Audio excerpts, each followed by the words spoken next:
Assalamualaikum and salam sejahtera. I bid to Dr. Hafizah. We are from Group 4 and we will present assignment part B, which is Road to Become a Registered Valuer.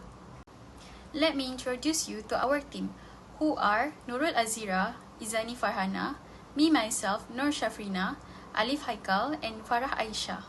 My name is Nurul Azira binti Abdul Rahman and I will continue the presentation with the roads to become a registered valuer. BOVAP is the authority that regulates and registers valuers in Malaysia. Under Act 242, there are two main ways to become a registered valuer. First, the direct entry route, and the second one is the working experience. The direct entry route is for candidates who have a recognized valuation or property-related degree. Local and overseas graduates must complete practical training under a registered valuer and pass the test of professional competence (TPC) before they can be registered. This route focuses on academic qualifications supported by professional training. Next is the working experience route that is for the individuals who may not have a formal valuation degree but have many years of relevant working experience in valuation work. Their experience must be approved by BOVAP and they must also pass the test of professional competence (TPC). This route recognizes skill gained through long-term practical experience. In short, both routes aim to ensure that only qualified, competent, and ethical individuals are registered as valuers in Malaysia. Let's look at the pathways to becoming a registered valuer in Malaysia, governed by the Board of Valuers, Appraisers, Estate Agents and Property Managers under Act 242. There are two primary roads, both leading to the same professional qualification. The first is the direct entry or graduate road. First, you must hold a accredited degree in property or valuation as stipulated under Section 18 of Act 242. You then register as a probationary valuer under Rule 12. Next, you complete 2 years of supervised practical experience as outlined in Rule 16. The final academic step is to pass the test of professional competence, which is TPC, under Rule 17. Upon satisfying all these, you are successfully registered as a registered valuer. The second route is via working experience and examinations through RISM. The entry requirement is an SPM with 5 credits, including Bahasa Melayu and Mathematics. You must then pass all 3 levels, the first, second and final examinations conducted by the Royal Institution of Surveyors Malaysia. After passing the final exams, you apply to register as a probationary valuer with BOVAP under Rule 12. Similarly, you complete 2 years of post-exam supervised experience under Rule 16 and pass the TPC under Rule 17. In summary, while the starting points differ, one begins with a degree, the other with professional exams, both roads converge at the probationary valuer stage.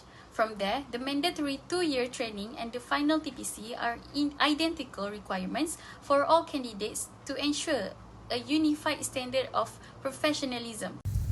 Under Act 242, there are 3 main stages of professional examinations. The first stage is the first examination, which is an entry-level test. It focuses on basic knowledge such as valuation, land law, estate agency, or property management, and basic economics.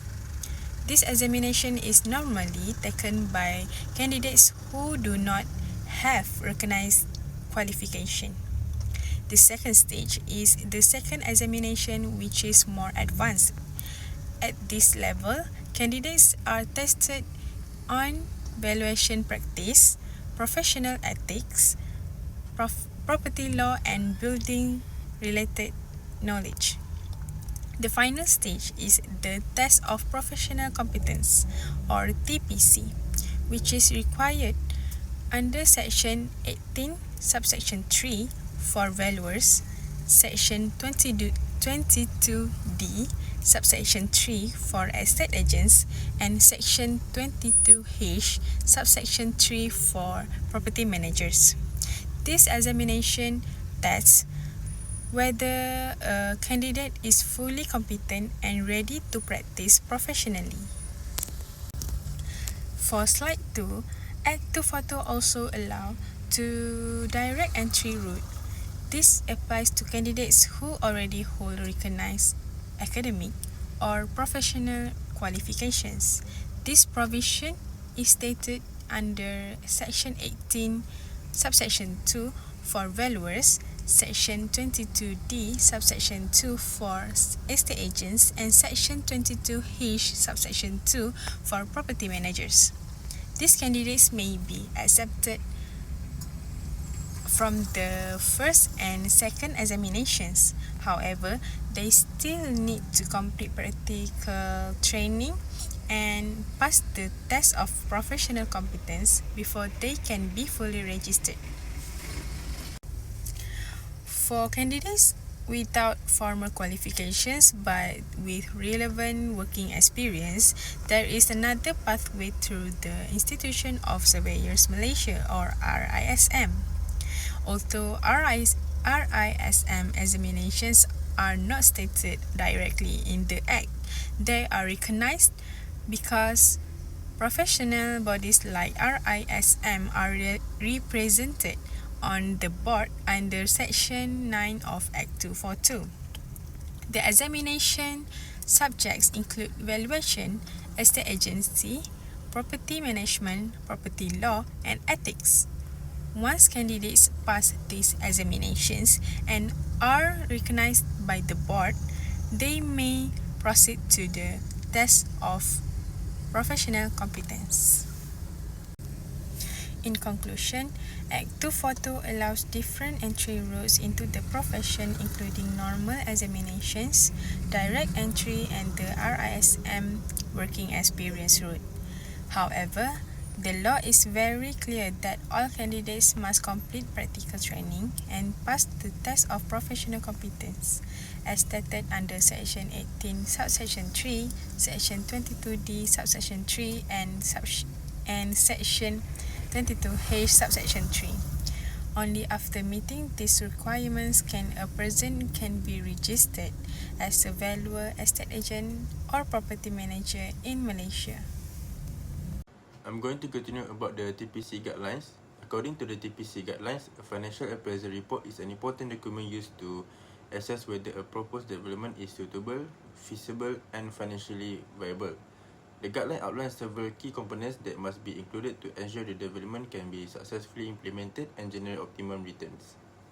Firstly, the characteristics of the site must be clearly described. This section explains why the selected site is suitable for the proposed development. It includes details such as the site location, land size, shape, tenure, accessibility, surrounding land uses, and availability of the infrastructure like roads and utilities. The criteria for choosing the site are based on factors such as strategic location, compatible zoning, good accessibility, and physical suitability. A well-selected site reduces development risk, improves market attractiveness, and increases the chance of achieving better financial returns.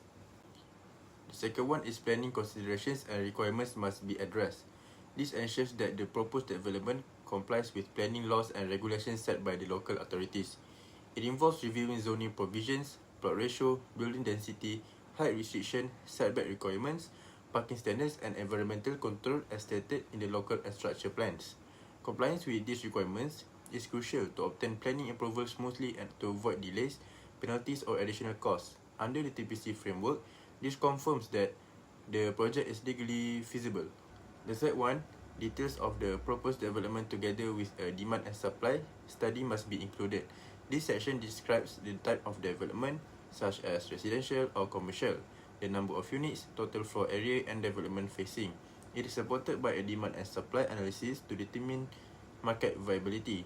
Demand analysis looks at factors such as population growth, income levels, and economic conditions, while supply analysis examines existing and future competing developments.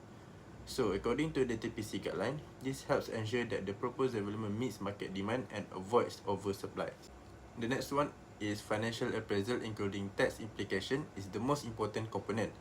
This part evaluates the financial viability of the project by estimating total development costs, projected revenue, gross development value, and expected profit. It also considers tax implications such as real property gains tax, stamp duty, and income tax on rental income. These taxes have a direct impact on net profit. The financial appraisal helps developers and investors decide whether the project is worth undertaking or not. Last but not least, disposal arrangements and marketing strategies are explained. Disposal arrangements show how the completed development will generate income, either through sale, lease, or a combination of both. Marketing strategies are planned to ensure the property is successfully sold or leased within a reasonable time. These strategies include pricing, promotion, and distribution methods. Under the TPC guideline, effective disposal and marketing strategies help maximize returns and minimize holding costs. I think that's all from us. Thank you and Assalamualaikum.